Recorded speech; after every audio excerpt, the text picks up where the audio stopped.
Hi everyone, aldehydes, ketones and carboxylic acid में NCERT problems कर रहे थे हम लोग। लास्ट लेक्चर तक जो है क्वेश्चन नंबर 12.7 तक करा था हमने।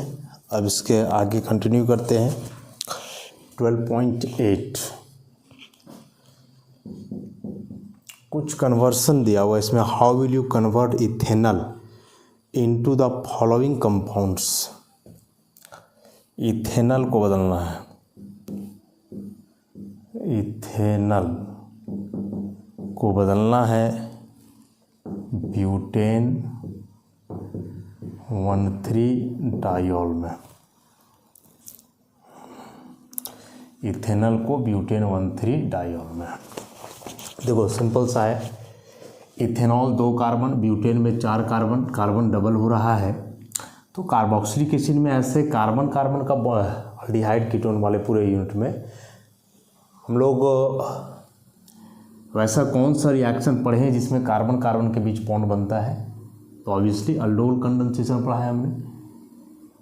कार्बन ऐसे डबल होने का या बढ़ने का एक है कि उधर हम लोग ऊर्जा रिएक्शन वगैरह भी पढ़ते हैं, लेकिन वो तो इस यूनिट में है ही नहीं और ऊर्जा रिएक्शन से यहाँ पॉसिबल ही भी नहीं है क्योंकि उसमें तो अल्केन बनता है, यहाँ डाइऑल बनाना है। तो अल्डोल कंडेंसेशन सिंपल सा बात है। इथेनॉल दिया हुआ है, इसका 2 मोल लोगे बेस के प्रेजेंस में।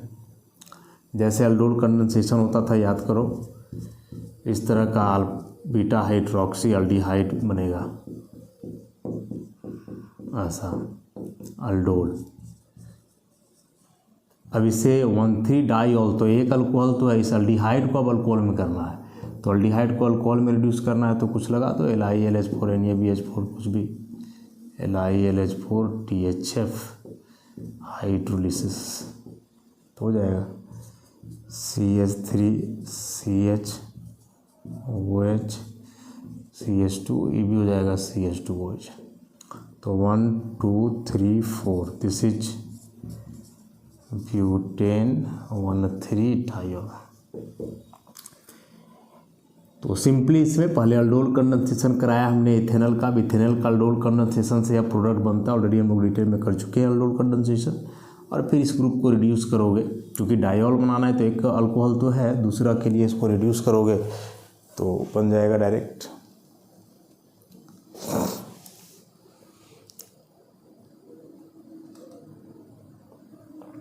नेक्स्ट इसमें है सेकेंड नंबर,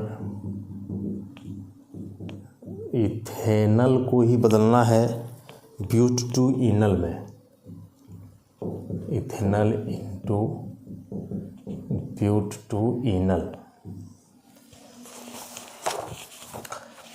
सो इथेनॉल अगेन 2 मोल लो, अल्डोल कंडेंसेशन कराओ। पहले अल्डोल रिएक्शन हो करके बनेगा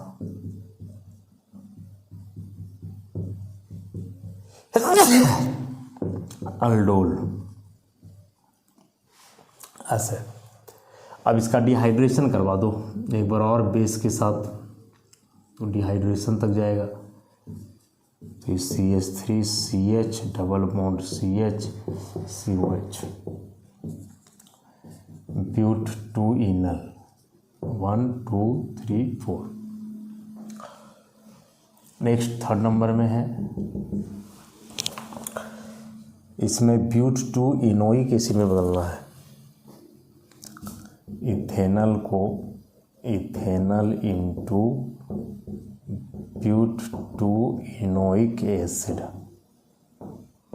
इसमें कन्वर्ट करना है। सो अगेन प्रोसेस यहीं तक चलेगा।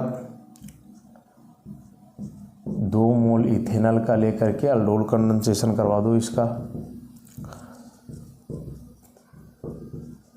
तो अल्डोल रिएक्शन होकर के पहले अल्डोल बनेगा, जो भी यहाँ से बनाते चल रहे हैं।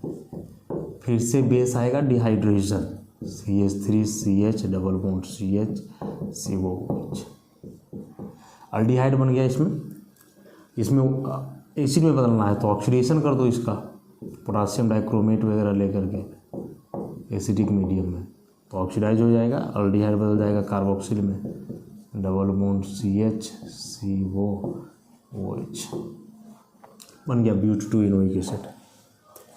तो बेसिकली ये तीनों कन्वर्सन यहाँ अल्डोल कंडेंसेशन से रिलेटेड थे, अल्डोल कंडेंसेशन के आधार पे ही तीनों बनेंगे।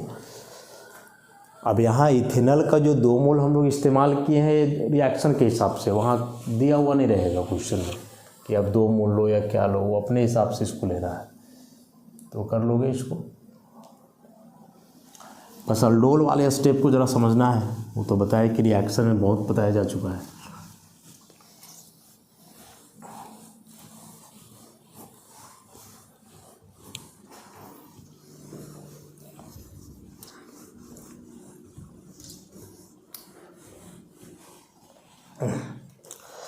Next 12.9 right structural formulas and names of 4 possible aldol condensation products from propanal and butanal. In each case indicate which aldehyde acts as nucleophile and which as electrophile। Aldol condensation पूछा है इसमें propanal and butanal का, ऐसा propanal and butanal का। देखो simple सा कहानी है। अल्डोल कंडेंसेशन हम लोग 3 केस में पढ़े थे, एक सेल्फ, दूसरा क्रॉस्ड, तीसरा मिक्स्ड। यहाँ ये दोनों अल्डिहाइड ही हैं लेकिन डिफरेंट अल्डिहाइड है। तो डिफरेंट अल्डिहाइड है, इसका मतलब कि यहाँ क्रॉस्ड अल्डोल कंडेंसेशन होना है, क्रॉस्ड अल्डोल कंडेंसेशन होना है इसमें। अब क्रॉस्ड अल्डोल कंडेंसेशन में हम बताएं कि यदि 2 पार्टनर हैं और दोनों में अल्फा हाइड्रोजन है, जो कि यहाँ साफ साफ दिख रहा है हमें ऐसा, दिस इज प्रोपेनल, प्रोपेनल जिसमें अल्फा कार्बन में हाइड्रोजन है, दूसरा ब्यूटेनल यहाँ भी है ऐसा, यहाँ भी है ब्यूटेनल। अब अल्फा कार्बन में हाइड्रोजन यहाँ भी हुआ। तो जैसे बताए थे कि मान के चलो ये कुछ मॉलिक्यूल्स प्रोपेनल के हुए, एक कुछ मॉलिक्यूल ब्यूटेनल के हुए। अब जैसा कि मैकेनिज्म हम लोग किए थे अल्डोल कंडेंसेशन का, उसमें हम लोग साफ साफ देखे थे कि ये जो 2 कंपोनेंट होते हैं कार्बोनिल का, इसमें से एक इलेक्ट्रोफाइल होते हैं, दूसरे न्यूक्लियोफाइल। इलेक्ट्रोफाइल तो कोई भी हो सकते हैं, लेकिन न्यूक्लियोफाइल वही होगा जिसमें अल्फा कार्बन में हाइड्रोजन है। अब चूंकि यहाँ दोनों के अल्फा कार्बन में हाइड्रोजन है तो दोनों न्यूक्लियोफाइल हो सकता है, इलेक्ट्रोफाइल तो है ही। अब दोनों न्यूक्लियोफाइल भी है, दोनों इलेक्ट्रोफाइल भी है, तो ऐसा क्या ज़रूरी है कि दोनों एक दूसरे से ही रिएक्शन करेगा? अरे आपस में भी तो कर सकता है। गिन करके तुम एक मॉलिक्यूल थोड़ा ना लेने वाले हो, एक मॉलिक्यूल को लेना पॉसिबल ही नहीं है। हम लोग मोल में कंसिडर करते हैं, इक्विवेलेंट में कंसिडर करते हैं, जिसका मतलब कई मॉलिक्यूल्स होते हैं उसमें। तो कंसिडरेशन मोल में है, रिएक्शन तो मॉलिक्यूल के बीच होता है ऐसा। तो ऐसा बिल्कुल भी ज़रूरी नहीं है कि एक दूसरे के साथ रिएक्शन करे, ऐसे सेल्फ रिएक्शन भी हो सकता है इस तरह से। तो एक सेल्फ कंडेंसेशन होगा केवल ब्यूटेनल का तो एक प्रोडक्ट बनेगा, एक सेल्फ कंडेंसेशन होगा प्रोपेनल का तो एक प्रोडक्ट बनेगा, फिर एक बार ई इलेक्ट्रोफाइल होगा, न्यूक्लियोफाइल होगा तो एक प्रोडक्ट और बनेगा, फिर एक बार ई न्यूक्लियोफाइल और ई इलेक्ट्रोफाइल हो जाएगा तो एक प्रोडक्ट और बनेगा। तो टोटल 4 पॉसिबल प्रोडक्ट यहाँ है इस रिएक्शन में। इस रिएक्शन में मतलब ऐसा कोई भी अल्डोल कंडेंसेशन जिसमें 2 अलग अलग अल्डिहाइड दिए हों। तो फर्स्ट ऑफ ऑल इसे हम लोग इलेक्ट्रोफाइल माने, इसे न्यूक्लियोफाइल मान लें।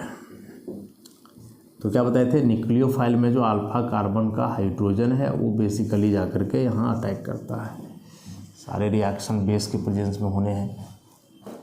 तो ये बनेगा CH3 CH2, ये हो जाएगा CHOH, और यहाँ से देखो अभी अल्फा कार्बन जाकर के जुड़ेगा।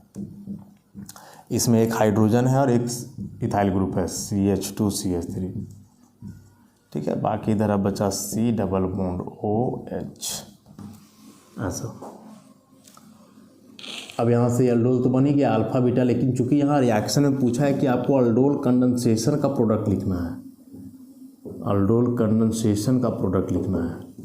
सो कंडेंसेशन मीन्स एलिमिनेशन भी करना है, तो एलिमिनेशन के लिए अल्फा का H बीटा का OH बाहर कर दो, बेस के प्रेजेंस में होएगा ही रिएक्शन।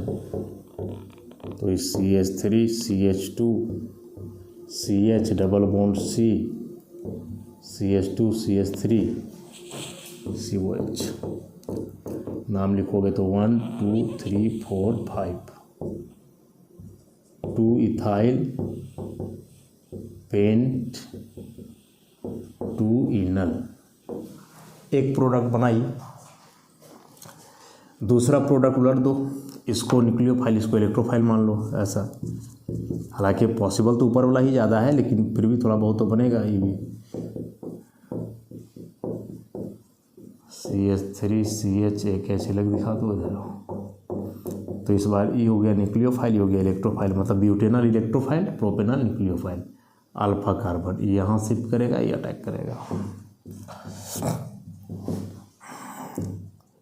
तो CH3 CH2 CH2 CHOH यहाँ से जुड़ जाएगा CH, इसमें CH3 COH, अल्डोल बना। एलिमिनेशन करवा दो, अल्फा बीटा यहाँ शिफ्ट करेगा, ये बाहर -H2। तो CH3 CH2 CH2 CH double bond C, CH3 CHO, 1 2 3 4 5 6। सो 2 मिथाइल हेक्स 2 इनल। देखो नाम देख लो, दोनों का अलग है, और नाम अलग है मतलब प्रोडक्ट अलग है, प्रोडक्ट अलग है मतलब ये रिएक्शंस अलग अलग तरीके से हुए हैं। सिंपल सा बात है।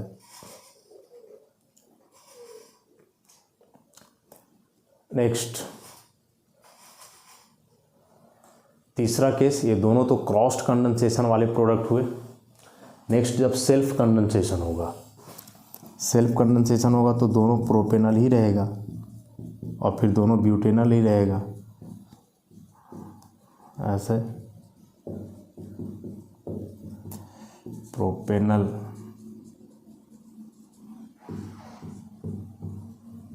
ऐसे ये शिफ्ट करेगा यहाँ, ये अटैक कर देगा। तो CH3 CH2 CHOH CH CH3 COH, इसका एक हाइड्रोजन यहाँ से हटेगा, ये शिफ्ट करेगा यहाँ, यहाँ से बाहर -H2। तो CH3 CH2 CH double bond C, CH3 COH, इसका नाम लिखोगे 1 2 3 4 5। तो इसका नाम इस बार जाएगा 2 मिथाइल पेंट 2 इनल। अभी भी नाम अलग है, देखो तीनों का नाम अलग अलग है, मतलब ये तीनों अलग प्रोडक्ट्स हैं, मतलब ये तीनों डिफरेंट रिएक्शंस हैं। सिंपल सी बात है। और एक लास्ट करोगे तो दोनों क्या लेना होगा, ब्यूटेनल। ई नंबर 1 था, ई नंबर 2, ई नंबर 3, एक केस और होगा तो नंबर 4 इसी में हम कर देते हैं, इसको ब्यूटेनल बना देते हैं। अब इसी में कोई एक इलेक्ट्रोफाइल एक न्यूक्लियोफाइल हो जाएगा, ये भी ब्यूटेनल हो गया, इलेक्ट्रोफाइल न्यूक्लियोफाइल ऐसे ही चलेगा। यहाँ एक कार्बन और बढ़ जाएगा, चलो इसी को ऐसे रहने दो, यहाँ होल्ड 2 कर दो, तो 4 5 और यहाँ 6 हो जाएगा। तो 2 इथाइल यहाँ हेक्स 2 इनल, ऐसा। तो जब भी हमेशा याद रखोगे कि दो अलग अलग कार्बोनिल कंपाउंड्स हों और दोनों में अल्फा हाइड्रोजन है, देन ऑलवेज 4 प्रोडक्ट्स बनने वाले हैं, चाहे वो 2 अल्डिहाइड के ही हो, 2 कीटोन के ही अलग अलग हो, या फिर एक अल्डिहाइड एक कीटोन हो। यदि दोनों में अल्फा हाइड्रोजन है देन हमेशा 4 प्रोडक्ट ही बनना है। 2 सेल्फ कंडेंसेशन से बनेंगे और 2 क्रॉस्ड कंडेंसेशन से बनेंगे, लेकिन 4 प्रोडक्ट्स बनेंगे ही बनेंगे हमेशा, always.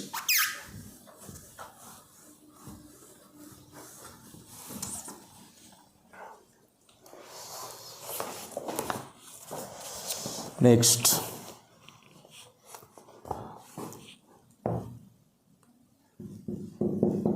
12.10,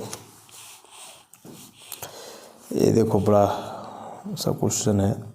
an organic compound with the molecular formula, organic compound है उसका मॉलिक्यूलर फार्मूला दिया हुआ है C9H10O, forms 2,4 DNP derivative reduces Tollens reagent and undergo Cannizzaro reaction।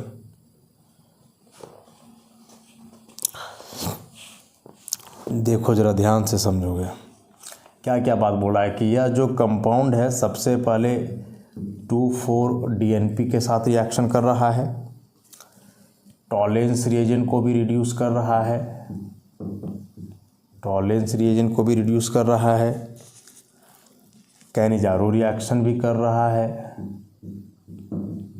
Cannizzaro reaction भी कर रहा है। ठीक, अब बोला है on vigorous oxidation it gives one two benzene dicarboxylic acid. और जब इसका वाइग्रस ऑक्सीडेशन हो रहा है मतलब कि एकदम स्ट्रॉन्ग ऑक्सीडाइजिंग एजेंट वगैरह लेकर के, तो इससे प्रोडक्ट बनता है बेंजीन 1,2-डाइकार्बोक्सिलिक एसिड। तो बताना है कि यह कंपाउंड क्या है। सिंपल सी बात कि कोई कंपाउंड है जिसका फॉर्मूला है C9H10O। देखो ध्यान से सोचोगे तो बहुत कुछ तो क्लियर है क्वेश्चन में ही। क्लियर क्या है? 2,4-DNP से रिएक्शन करेगा तो 2,4-DNP से रिएक्शन अल्डिहाइड कीटोन दोनों करते हैं। तो चलो यहाँ से बहुत ज़्यादा हम लोग को नहीं पता चल पा रहा है क्या है सो, ठीक है। उसके आगे बढ़ोगे तो टॉलेंस रिएजेंट को रिड्यूस करेगा। अब टॉलेंस रिएजेंट का बात कह दिया, इसका मतलब हम लोग जान गए हैं कि अल्डिहाइड होगा। टॉलेंस रिएजेंट का बात हो गया, इसका मतलब क्या होना है यहाँ? अल्डिहाइड होना है, सिंपल सा चीज़ है। उसके बाद कैनिजारो रिएक्शन, तो कैनिजारो रिएक्शन भी अल्डिहाइड ही करता है और साथ में वैसा अल्डिहाइड करता है जिसमें अल्फा हाइड्रोजन नहीं हो, तो इसका मतलब उस अल्डिहाइड में अल्फा हाइड्रोजन भी नहीं है। और लास्ट में जो सब कुछ स्पष्ट कर दिया है कि यह बेंजीन 1,2-डाइकार्बोक्सिलिक एसिड बनाता है। अब ज़रा अपने से सोच करके देखो कि बेंजीन 1,2-डाइकार्बोक्सिलिक एसिड मतलब बेंजीन में 2 कार्बोक्सी ग्रुप आएंगे, कैसे आएंगे? तो अभी फार्मूला से हम लोग पर डिसाइड करेंगे। देखोगे बेंजीन है, क्लियर है, अल्डिहाइड है, वो क्लियर है, चलो ठीक है, बेंजीन बना दो, बेंजीन बना दो ऐसा। बेंजीन लिखते ही फार्मूला हो गया C6H6। अल्डिहाइड भी कंफर्म करा है हमने, तो अल्डिहाइड भी बना दो। तो एक हाइड्रोजन कम हुआ और इसमें अब जुड़ा CHO, तो फार्मूला हो गया C7H5R16O ऐसा।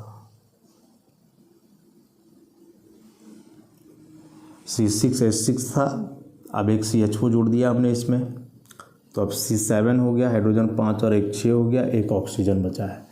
तो अभी भी कम क्या पड़ रहा है देखो, तो फार्मूला दिया है C9H10O, C7H6O, क्या बच रहा है? तो बच रहा है C2H4। अब C2H4 यदि बच रहा है तो C2H4 तो एक हम लोग इसको लिखते हैं CH2 तो क्या इसे जोड़ेंगे?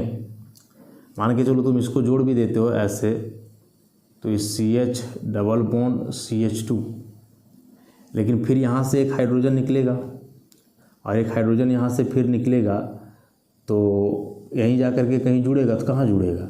क्योंकि जैसे इसमें यहाँ जोड़े तो बेंजीन का हाइड्रोजन यहाँ से तो निकलेगा ना, तो फिर हाइड्रोजन कहाँ जाएगा? यहाँ कहीं पॉसिबिलिटी ना इसमें जुड़ सकता है ना इसमें जुड़ सकता है। समझ रहे हो? इसका मतलब यह ग्रुप से काम नहीं चलने वाला है। अब यहाँ CH2 तो नहीं जोड़ दोगे, 5 बॉन्ड हो जाएगा, यहाँ भी 3 नहीं कर दोगे, 5 बॉन्ड हो जाएगा। तो इसका मतलब हुआ यहाँ कोई अल्कीन नहीं बल्कि 2 कार्बन का कोई अल्काइल ग्रुप लेना है। तो यदि यहाँ हम लोग ले लें CH2 डबल बॉन्ड ना ले, ऐसे था ना जी, 2 कार्बन 4 हाइड्रोजन, तो CH2। अब यहाँ से जो एक हाइड्रोजन निकला वो यहाँ जुड़ जाएगा, तो CH3 हो जाएगा, CH2CH3। तो इसका मतलब हुआ कि जो कंपाउंड दिया हुआ है, this compound is two ethyl benzaldehyde या बेंजीन कार्बल्डिहाइड 1,2, ऐसे करके फॉर्मूला पता करना है। शुरू में हम लोग आइडिया लगाए 2,4-DNP मतलब कोई कार्बोनिल कंपाउंड है, टॉलेंस रिएजेंट कैनिजारो कर रहा है मतलब अल्डिहाइड है जिसमें अल्फा हाइड्रोजन नहीं है। टॉलेंस में तो अल्डिहाइड है, कैनिजारो में अल्फा हाइड्रोजन नहीं है, तो कहाँ है इसमें अल्फा हाइड्रोजन? ये अल्फा कार्बन, इसमें कोई हाइड्रोजन है ही नहीं। फिर लास्ट में जो कह के एक्सप्लेन कर दिया वाइग्रस ऑक्सीडेशन से बेंजीन 1,2 डाइकार्बोक्सिलिक एसिड मिलता है, तो ये बेंजीन लिखते ही हम लोग समझ गए कि बेंजीन रिंग है। और 1,2 डाइकार्बोक्सिलिक एसिड अब कैसे आएगा, तो एक तो अल्डिहाइड का ऑक्सीडेशन हो जाएगा और दूसरा हम लोग पढ़े थे अल्काइल बेंजीन का भी ऑक्सीडेशन से एसिड बनता है। वाइग्रस ऑक्सीडेशन लिखा हुआ है तो सोचना तो है नहीं, तो अब इसके लिए तीनों रिएक्शन करवा दो। सबसे पहले वाइग्रस ऑक्सीडेशन मतलब वही पोटासियम डाइक्रोमेट वगैरह कोई स्ट्रॉन्ग ऑक्सीडाइजिंग एजेंट लेकर के उसको हीट किया जाए, तो ऊपर वाला अल्डिहाइडिक ग्रुप है तो बदलेगा ही ऐसा COOH, नीचे अल्काइल है ये भी बदल जाएगा, ये भी बदल जाएगा, ये भी बदल जाएगा, तो बन गए बेंजीन 1,2 डाइकार्बोक्सिलिक एसिड। फिर इसने कहा है कि टॉलेंस रिएजेंट को रिएक्ट ये करेगा, तो टॉलेंस रिएजेंट से भी हो जाएगा 2AgNH3 का होल 2OH, इससे भी ऑक्सीडेशन हो जाएगा, तो COO माइनस NH अल्डिहाइड को तो टॉलेंस रिएजेंट करता ही है ऑक्सीडाइज। 2,4-DNP से रिएक्शन भी हो जाएगा, काहे नहीं होगा, अल्डिहाइड है तो हो ही जाएगा ऐसा। NH यहाँ एरोमेटिक रिंग NO2 देखो ऐसे यहाँ से H2O भी निकल जाएगा। कैनिजारो रिएक्शन तो करेगा ही, कैनिजारो रिएक्शन तो करेगा ही, कैनिजारो रिएक्शन का प्रोडक्ट बनाएंगे, इसके लिए तो क्या बनेगा ज़रा देखो तो COH CH2 CH3 बेस के प्रेजेंस में हीट करेंगे OH माइनस, तो COO माइनस CH2 CH3 और एक रिडक्शन प्रोडक्ट बनता है CH2OH CH2 CH3 ऐसे। तो एक कंपाउंड हर एक तरह का रिएक्शन किया, मतलब जो भी क्वेश्चन में बोला गया वह सब इसमें मैच कर रहा है। इसका मतलब हुआ कि the given compound is two ethyl benzaldehyde that is ortho ethyl benzaldehyde, यही एक कंपाउंड है। तो this is the question, important question था, थोड़ा सोचने लायक था, लेकिन कैसे अप्रोच करेंगे ऐसे क्वेश्चंस को वो भी हमने बतलाया, डिटेल में बतलाया, तो समझोगे इसको ऐसे ही। इसका नेक्स्ट क्वेश्चन भी कुछ इसी तरह से है 12.11, अभी हमने 12.10 करा, 12.11 भी ऐसा ही है, करेंगे उसको भी। इसके पहले कि सिमिलर क्वेश्चन जो है और भी दिए जा सकते हैं, और भी है इस चैप्टर में एक्सरसाइज में ऐसे ही कुछ क्वेश्चंस।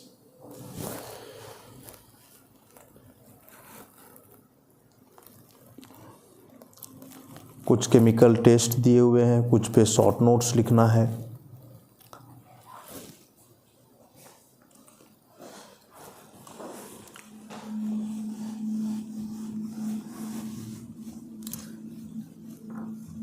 मॉलिक्यूलर फार्मूला से रिलेटेड क्वेश्चन जो है ना, जब भी एग्जाम में आता है लॉन्ग आंसर टाइप, मतलब 3 मार्क्स 5 मार्क्स ऐसे करके क्वेश्चन पूछा जाता है। और ऐसे क्वेश्चंस को अटेम्प्ट करने का तरीका यही है कि रिएक्शन से आइडिया लगाना होता है, रिएक्शन से आइडिया लगाना पड़ेगा कि कौन सा कंपाउंड होना है या किस प्रकार का फंक्शनल ग्रुप इसमें आना है, वो रिएक्शन देख करके पता चलेगा और उसी से समझना है। तो इसके बाद का भी क्वेश्चन ऐसा ही है, थोड़ा बड़ा बनेगा, इसलिए उसे हम लोग नेक्स्ट लेक्चर से करेंगे। आज के लिए इतना ही, धन्यवाद।